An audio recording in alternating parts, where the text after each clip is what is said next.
Hi, everybody. Today's focus lecture is going to be on joints. So when we talk about joints, another way for that is articulation, which comes basically from the word arthro, which means joint. Now, this articulation that can be found in our body could be bone on bone, it could be bone rubbing against a cartilage surface, or when your teeth are in the bony socket.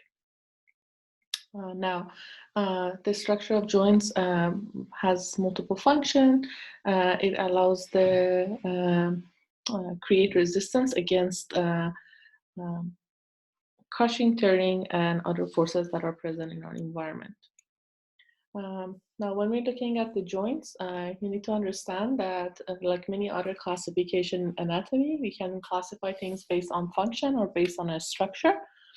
If you're doing functional classification, the main focus for us would be what type of movement they create. Are they freely movable, or they slightly movable, or they are considered immovable?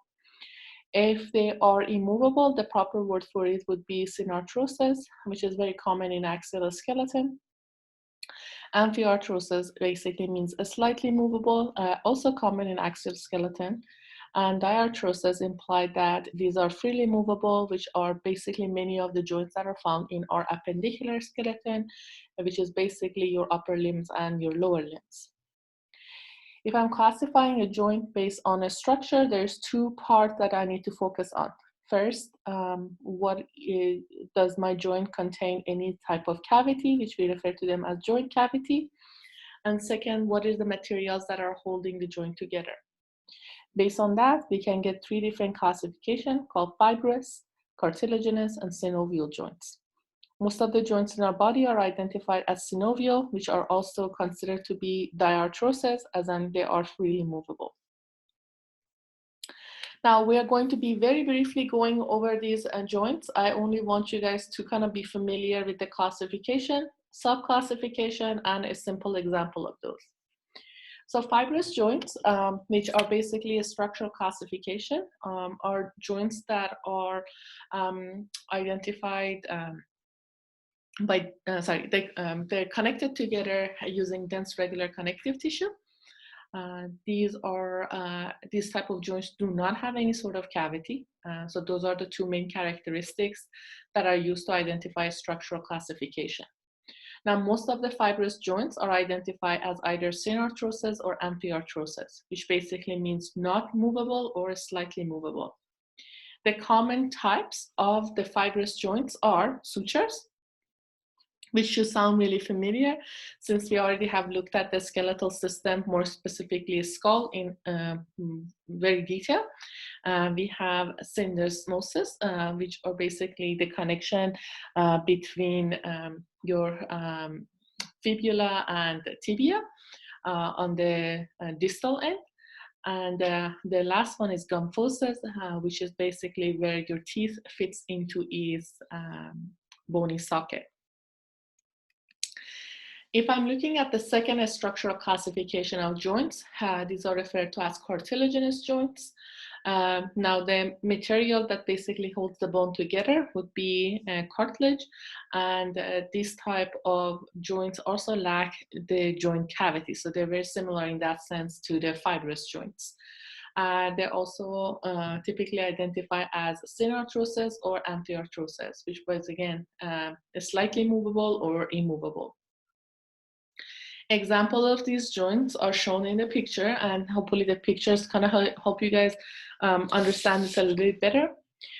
So one of these cartilaginous joints is your epiphyseal plate that basically holds the epiphysis of the bone with the diaphysis. You have within the same category the bone that holds your sternum to the rib. That's also identified as the cartilaginous joint. This is joint for the first rib, not the rest of your ribs, guys. So this is only connection, again, between the sternum and first pair of ribs that you have. The second classification or sub-classification of the cartilaginous joints is what we identify as symphyses. If you're talking about one, it's called symphysis. Best example of the symphysis are basically the thin layer of the fibrocartilage, which you see in the darker blue color, connecting the vertebra together. And a more common one that you hear people talking about is pubic symphysis, which holds the two os coxae bone together through the pubic bone, which is right here.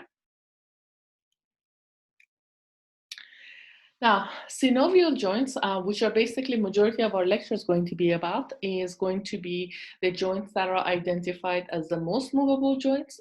These joints are considered diarthrosis, again, movable or freely movable. They do contain cavities, which is filled with what we identified as a joint fluid or synovial fluid. And there are a variation in these synovial joints. We can have two articulating surface, basically considering to be that the simple version of the joints, versus when you have multiple articulating surfaces, we refer to that as compound. The best example for compound are your elbow and your joint, which are depicted on the top picture for your knee joint, and the bottom one would be your elbow joint. Now let's learn a little more about the synovial joints. So synovial joints, first of all, the surface of these joints for the two bones coming together is covered with articular cartilage. Again, this should not sound unfamiliar to you, since we have discussed this in detail in a skeletal system. Now, we learned that the epiphyseal surfaces or the epiphyses of the bone are covered with hyaline cartilage, which is depicted in blue, and this is also referred to as articular cartilage. So articular or hyaline cartilage is the same thing. What is the main purpose of having the articular cartilage? Is absorption of compressions, and also, again, with the help of the synovial fluid, providing a lubricating space or surface where the bones are going to be rubbed against each other. We also have this cavity, again, within this joint because of their calcification. This cavity is filled with what we identify as synovial fluid, with the main purpose of providing providing lubrication for your joints as they move. Now, these joints, synovial joints, almost most of them contain a fibrous capsule. Again, this fibrous capsule is there for the purpose of protection, as we have seen over and over in our previous lecture. The fibrous capsule is made up of a thick, dense, irregular connective tissue, which is going to be the outer layer. And again, this is the main goal, is to providing a strength for the joint as it is undergoing the changes during the process of articulation. And it continues to become the periosteum of the bone. Hopefully everybody remembers that the periosteum is the connective tissue that is wrapped around the bone. Now, the inner lining, which is depicted in the green color right here, is this lining right here. These would be referred to as the synovial membrane. These are loose connective tissue. So again, dense versus loose connective tissue. And the main goal of having this inner membrane, which is the synovial membrane, is that it makes the fluid, which is called the synovial fluid. So if I look at the joint, the three main structures I want you guys to really focus on in terms of membranes is the surface of the bone that are coming in contact with each other is covered with articular, which is hyaline cartilage. The joint itself is held together by an articular capsule, which is made up of two layers. An inner green layer depicted here called the synovial membrane. And this is the one that is going to basically form the synovial fluid, filling up this gap. And the outer layer called the fibrous capsule, which is this layer you see right here in darker color again. And this is basically what eventually continues to become periosteum, and it providing a strength for the joint itself. Together, fibrous capsule and synovial membrane form what we identify as the articular capsule. Now again, what is the synovial fluid? So we're saying that the space that we have here is filled with a fluid. So what is that fluid exactly? And the fluid, synovial fluid, which is viscous fluid, very similar to raw white, egg white. It is basically the filtrate portion of the blood. The main job, again, as we mentioned previously, is to limit the friction, basically that may cause overheating of the joint and destroying the joint tissue. It is also subjected to compressive forces. So basically what happens is when the joint is not in use, so let's go back to the picture. So when the joint is not in use, the fluid that is in here are absorbed by the hyaline cartilages you see on either side. So basically the joint becomes dry. The fluid doesn't linger inside the cavity.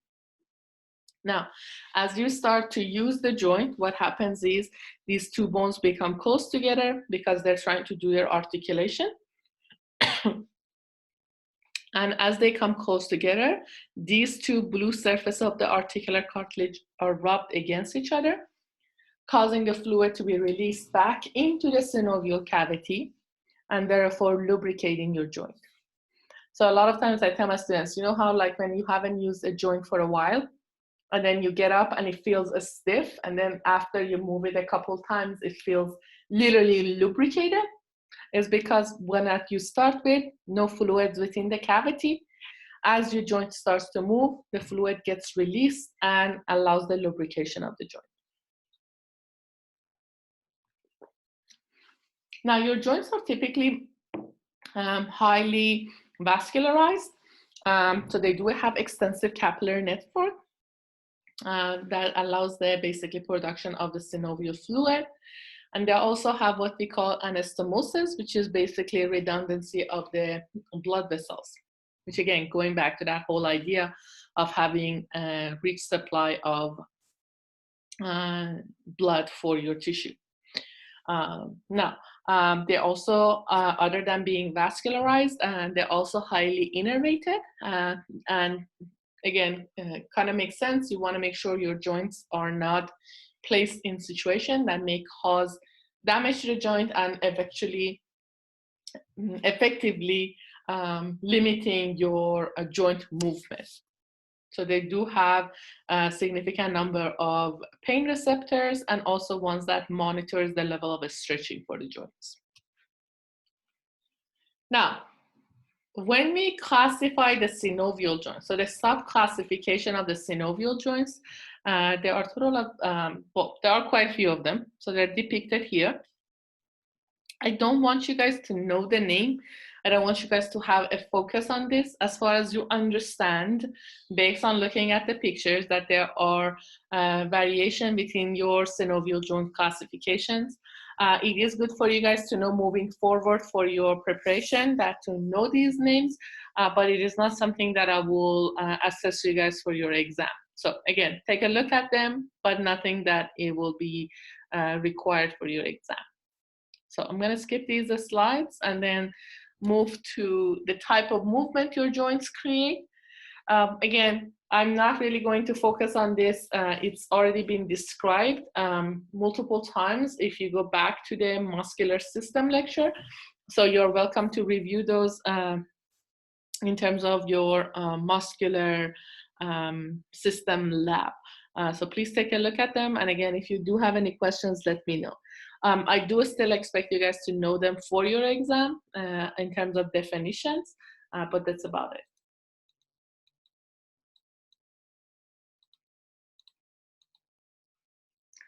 So a couple last focal points that we have for the lecture today is, first of all, looking at one of the most important joints we have in our body, which is your knee joints, and also look at some of the medical conditions associated with the joints.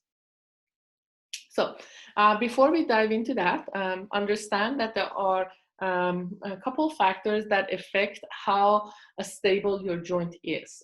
One of these is the articular surfaces. If you think about how your humerus fits into your scapula or your glenoid fossa of the scapula, you notice that there is not really much surface area that basically allows these two bones to fit into each other, which basically makes that joint more susceptible to dislocation. However, if you take a look at your elbow joint, which is not depicted here, but you already are familiar with the joint, or your hip joint, for instance, in this case, notice that the fitting into the acetibulum, the head of the femur fitting into the acetibulum is a pretty deep fit, which makes this joint a very stable joint. So again, a higher surface area implies the more stability for that joint. You also have ligaments. How many ligaments are associated with the joint? Again, kind of think about these ligaments as a way to secure the connection between the two bones. The more of these connections you have, the more stable your joint is, and the less susceptible it is to dislocation. So again, as I mentioned, one of the joints that we will really focus on today is your knee joint. It's also called tibiofemoral joint. So again, here is a picture of that. If you break down the name, tibiofemoral implies that it is associated with your tibia and the femur on the thigh aspect. Now, this picture is important. I do expect you guys to know the labeling for your next lecture exam. But again, let's take a look at this.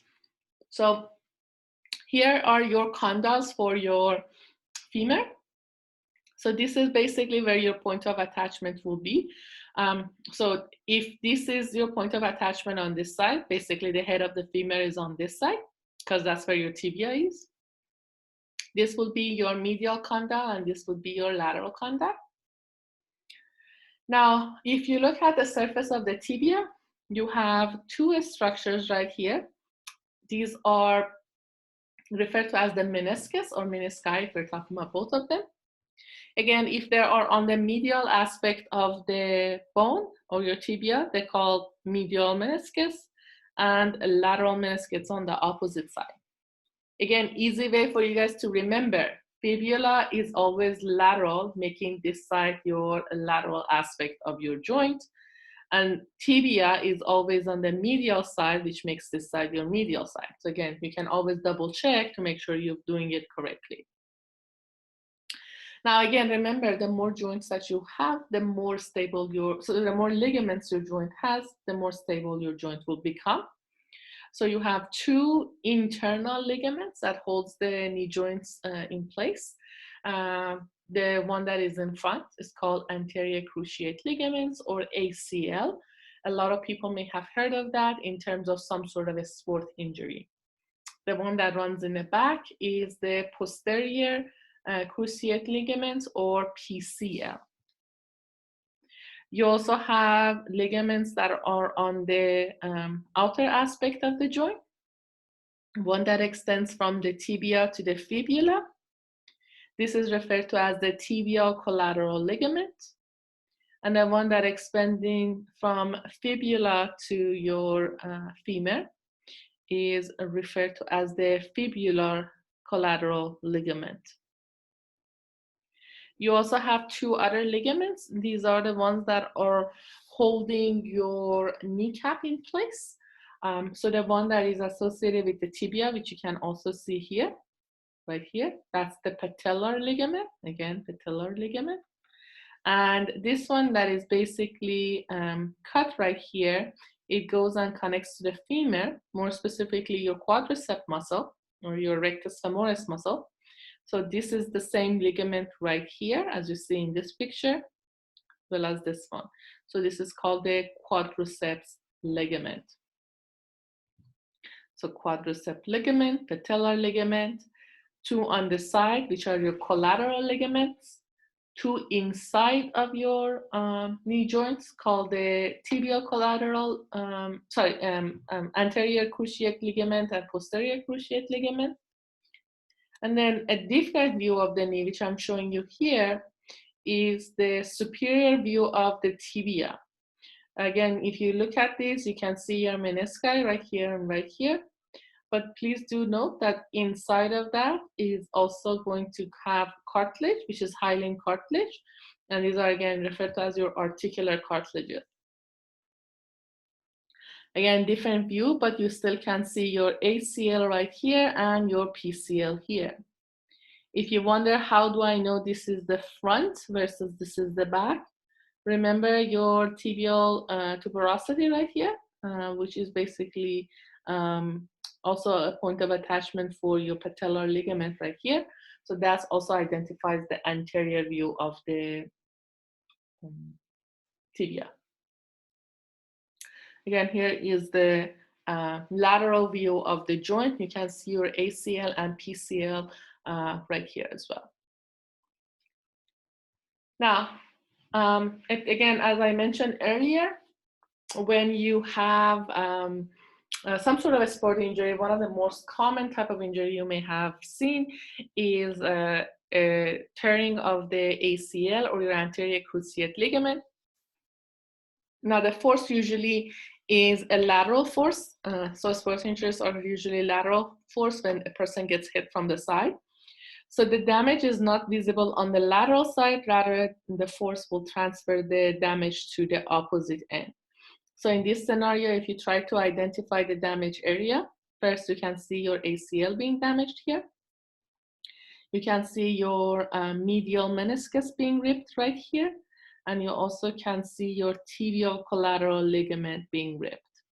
Again, in this case, the damage to the fibular collateral ligament is non-existent or minimal because the force gets transferred to the opposite side. As I mentioned, we're going to take a look at some of the common medical conditions or conditions associated with joints, starting with a tear cartilage or torn cartilage. So torn cartilage or torn meniscus is the most common one. So it is the job of this meniscus, which is those C-shaped fibrocartilages that we shown, is basically to protect and cushion the knees. Now, again, tearing these cartilages are possible, as we have seen in this picture right here. Now, if you have the torn cartilages, what happens is you will have fragments of that torn cartilage within your joint, and that can interfere with the function of the joint. So many times they do have to do surgery for these individuals and remove the fragment that are present. Sprains is another common injury you'll see. In this case, the ligaments that are responsible for reinforcing your joints are either stretched or torn. And in many cases, if somebody does have a sprain, they will have a difficult time healing that damage because the ligaments are identified as low or very limited vasculature or contain very limited vasculature, which basically means they do not have easy access to nutrients and oxygen that can help with healing of that damage. Again, if you do have a torn ligament, it is relatively hard to sew it back. So in many cases, if that is the case, they do replace the joint completely. Dislocation is another thing you hear. So in this case, dislocation is where the bones are out of alignment. You may have seen a dislocation in terms of shoulder, which is one of the more common type of dislocation we see. We also can have a dislocated jaw. When you open the mouth too much, mandible can come and dislocate out of the mandibular fossa. It is relatively easy to treat by literally replacing or pushing the joint back into its original place. However, because of the stretching of the ligament, this joint may be more susceptible to dislocation if it's been dislocated once before. Here's a couple of pictures. The first one has an example of a torn cartilage tissue. And the one that we have on the bottom is damage to the ligaments that is basically securing the fibula to the calcaneus. Last thing that I want to talk to you guys about is arthritis. So you have heard of the word arthritis a lot, especially if you're around elderly. So the common type of arthritis you'll see as the population age is what we identify as osteoarthritis or wear and tear arthritis. It is identified as a degenerative disease.